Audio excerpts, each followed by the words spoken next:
جی T V میں مجاہد بیلوی آپ کو خوش آمدید کہتا ہے۔ بالآخر کوئی 3 ہفتے بعد طالبان نے اپنی نئی حکومت کا اعلان کر دیا ہے اور اس حکومت کو وہ عبوری حکومت کا نام دے رہے ہیں۔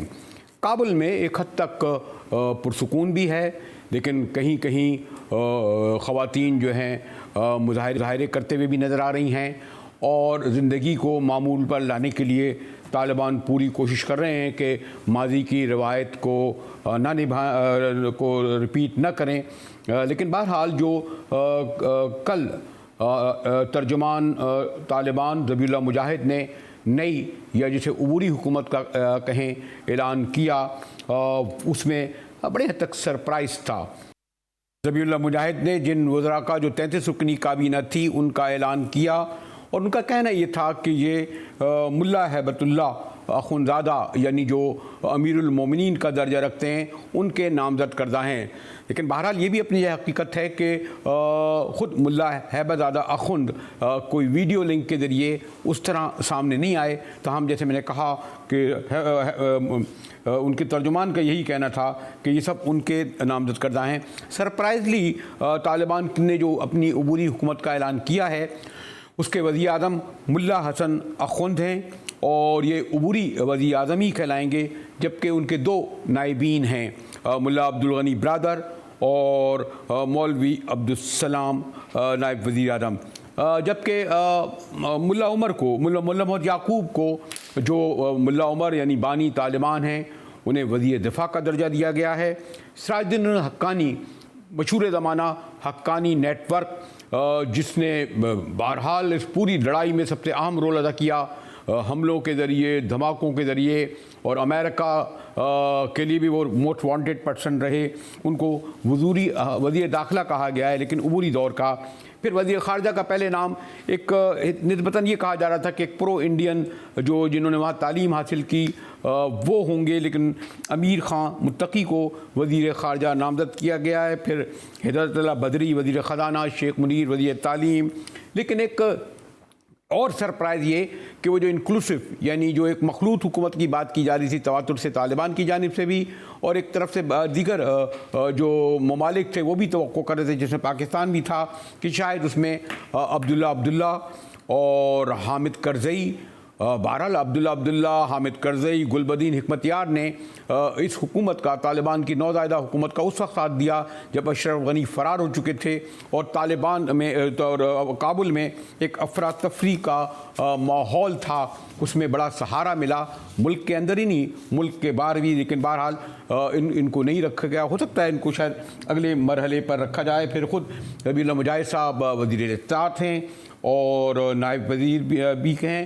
سہیل شاہین صاحب کا ابھی تک کوئی نام نہیں آیا، لیکن جیسا کہ انہوں نے کہا کہ یہ 33 رکنی کابینہ عبوری ہے، وقتی ہے، مستقل کابینہ کے نام آئندہ چل کر آئیں گے، اور یہ سب جیسے میں نے کہا ان کا کہنا ہے کہ ملا ہیبت زادہ جو امیر المومنین کا درجہ رکھتے ہیں انہی کے ہیں۔ یہ جو نام آئے جیسے ہی کل شب تو فوری طور پر جو امریکن ریئیکشن آیا جو بائیڈن کا، انہوں نے اس پر کوئی بہت زیادہ خوشی کا اظہار نہیں کیا۔ خاص طور پر امریکی صدر جو بائیڈن نے جو کابینہ کے کچھ ارکان پر اپنے تحفظات کا اظہار کیا، مایوسی کا اظہار کیا، انہوں نے توقع رکھی کہ شاید انہیں شامل نہیں کیا جائے۔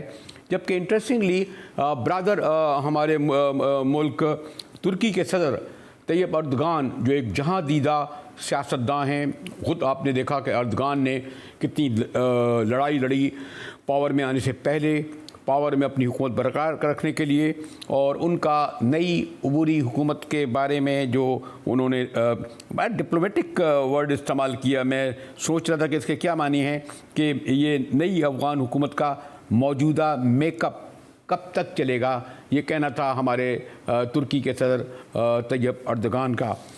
پھر آج میں دیکھ رہا تھا کہ ہم ایک اور کانفرنس بھی کرنے جا رہے ہیں۔ آج شاہ محمود قریشی نے بھی ورچوئل کانفرنس سے خطاب کرتے ہوئے کہا کہ ہمیں افغانستان کی حکومت کو ایک حقیقت کے طور پر تسلیم کرنا چاہیے۔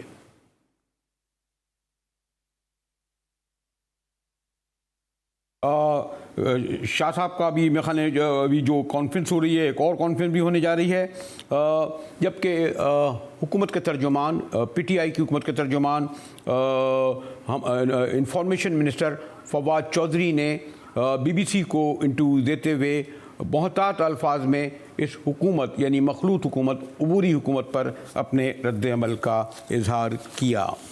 ویسے تو ہمارے فورن منسٹر، سابق فورن منسٹر میاں خورشید قصوری ہمارے ساتھ ہوں گے، لیکن میں نے سوچا کیوں نہ کابل چلا جائے، جہاں بڑے سینئر سیزنٹ ہمارے جرنلسٹ جو افغانستان پہ اور خاص طور پر ڈیو لینڈ کے اس طرف اور اس طرف نظر رکھتے ہیں، طاہر خان موجود ہیں۔ خان صاحب، یہ جو کل بہت انتظار کیا جا رہا تھا جو کیبنٹ سامنے آئی ہے، یہ توقع کے مطابق ہے؟ جو نام آئے ہیں وزیر خارجہ کے، وزیر داخلہ کے، وزیر دفاع کے، جی خان صاحب۔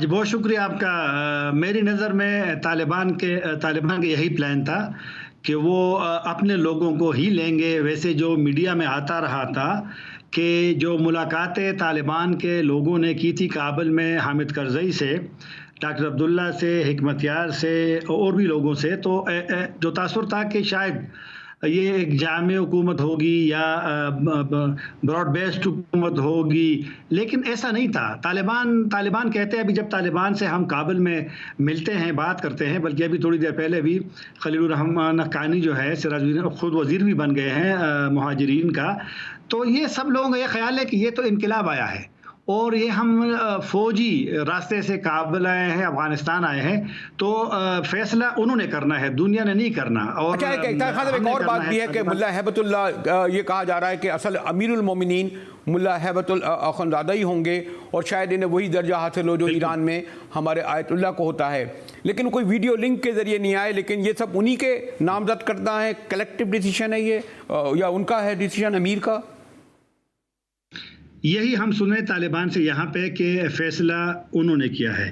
یہ جب طالبان جمع ہوئے تھے گزشتہ ہفتے 3 دن کے لیے قندھار میں، شورا کا اجلاس تھا، اہم رہنما تھے، تو اس میں ملا حسن نے تقریر کی تھی۔ وہاں بھی طالبان کے جو ابھی جو سربراہ ہے وہ نہیں آئے تھے۔ پہلے طالبان نے کہا تھا کہ وہ آئے ہیں، لیکن جب میں نے ایک شورا کے ممبر سے پوچھا تو انہوں نے کہا کہ وہ نہیں آئے تھے اور اس کی آواز بھی نہیں آئی تھی۔ تو ملا حسن نے وہاں تقریر کی تھی، جو کہ ایک انڈیکیشن تھی، ایک اشارہ تھا کہ یہ سربراہ ہوں گے۔ حالانکہ ملا حسن کا نام پہلے آپ نے نہیں سنا ہوگا، کہ وہ لوگ کہتے تھے کہ یا تو ملا برادر ہوں گے سربراہ حکومت کا، یا ملا یعقوب ہوں گے، یا سراج الدین حقانی ہوں گے۔ تو بہرحال ہاں وہ نہیں آئے، بلکہ یہ کل بھی انہوں نے جب یہ کابینہ کا اعلان ہوا تو پہلے ہم یہاں سنتے تھے کابل میں کہ اعلان کریں گے امیر خود، لیکن کل ایسا نہیں ہوا، بلکہ ترجمان نے کیا اعلان اس کا۔ تو بہرحال وہ اب لوگ تو منتظر ہیں۔ خان صاحب، آپ کی تو بڑی گہری نظر ہے۔ 2 اعتراض عام طور پہ کیے جا رہے ہیں، اور مجھے وہ تو کسی بھی حکومت پہ اعتراض کیا جاتا ہے۔ ایک تو یہ ہے کہ آپ مجھ سے زیادہ جانتے ہیں افغانستان کو، کہ شاید زیادہ ہوں لیکن کوئی 45 یا 50% پشتون ہیں، اس کے علاوہ ازبیک کوئی 27% ہیں، پھر ہزارہ ہیں، پھر تاجک ہیں، تاجک 27% ہیں۔ تو ایک تو یہ کہہ رہے تھے کہ شاید 1 یا 2 لیے گئے، اقلیتوں کی نمائندگی کم ہے، اور پھر دوسرا اعتراض ایسا ہو رہا ہے، یہ پس منظر میں رکھیے گا، کہ خواتین کی نہ وزارت ہے نہ نمائندگی ہے۔ خان صاحب بالکل، بلکہ خواتین کی جو وزارت تھی ان کو امر بالمعروف اور نہی عن المنکر میں تبدیل کیا گیا ہے، تو خاتون کو نہیں لیا۔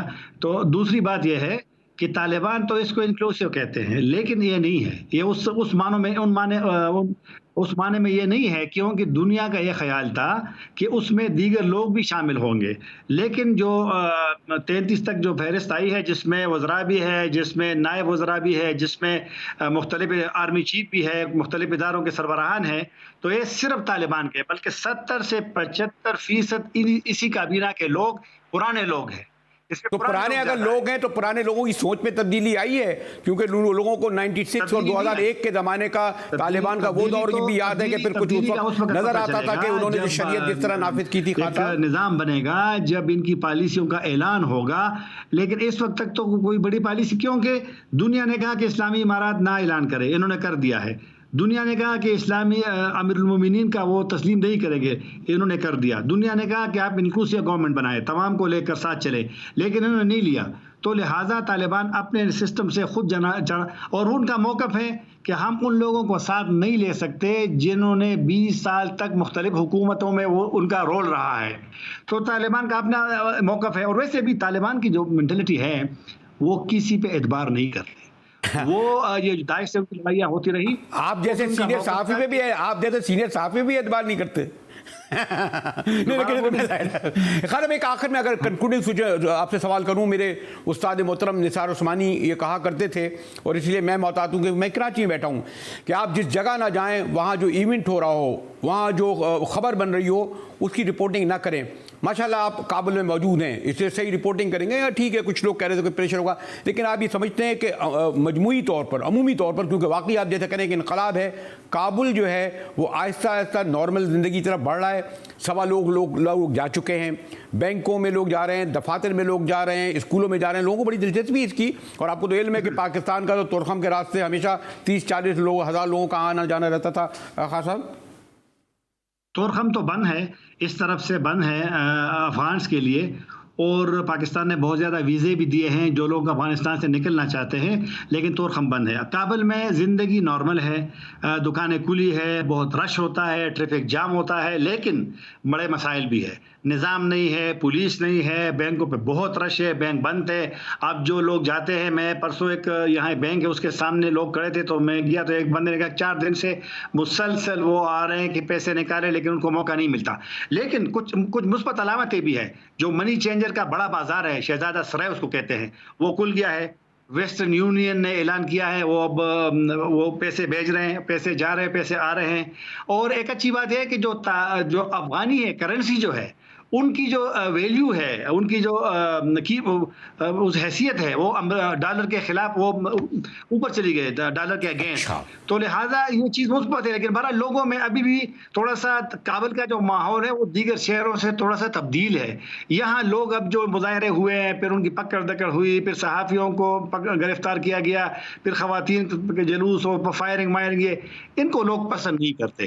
تو لہٰذا طالبان کو دیکھنا پڑے گا، کیونکہ طالبان کو ضرورت ہے اس وقت. چیلنج جو ہے لوگوں کے دل جیتنا، وہ ابھی تک میرے خیال میں مشکل ہے.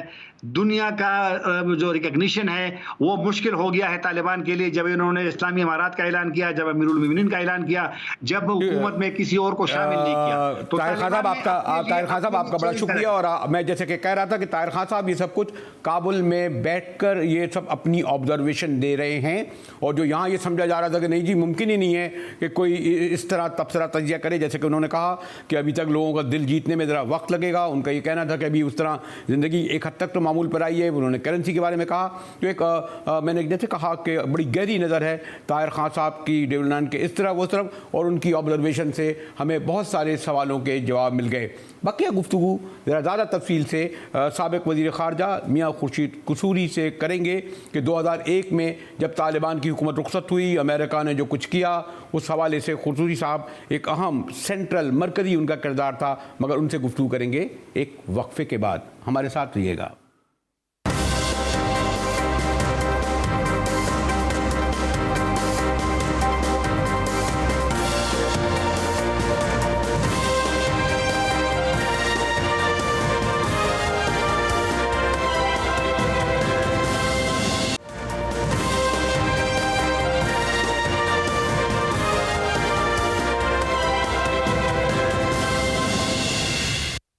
جی ٹی وی میں مجاہد مولوی ایک بار پھر آپ کو خوش آمدید کرتا ہے. اور ہمارے ساتھ ہیں میاں خورشید قصوری صاحب. بھارت قصوری گھرانے کا تو بڑا اہم پاکستان کی سیاست میں رول ہے، اور خود اگر پاکستان کے وزرائے خارجہ میں دیکھیں بھٹو صاحب کے بعد تو شاید چند نام اگر میں لوں تو ان میں میاں خورشید قصوری کا سر فہرست نام آئے گا. اور پھر اہم بات یہ کہ 2001 کے بعد جب جسے کہتے ہیں ہم نے یو ٹرن لیا، 9/11 کے بعد قصوری صاحب مشرف صاحب کے ایک طویل عرصے تک وزیر خارجہ رہے.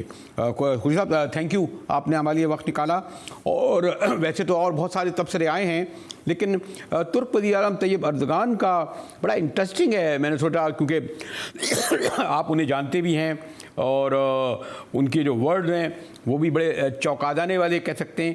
اور ان کا یہ کہنا تھا کہ جو عبوری نئی افغان حکومت آئی ہے اس کا میک اپ کا ہے جی، وہ کب تک چلے گا؟ کیا کہیں گے آپ قصوری صاحب؟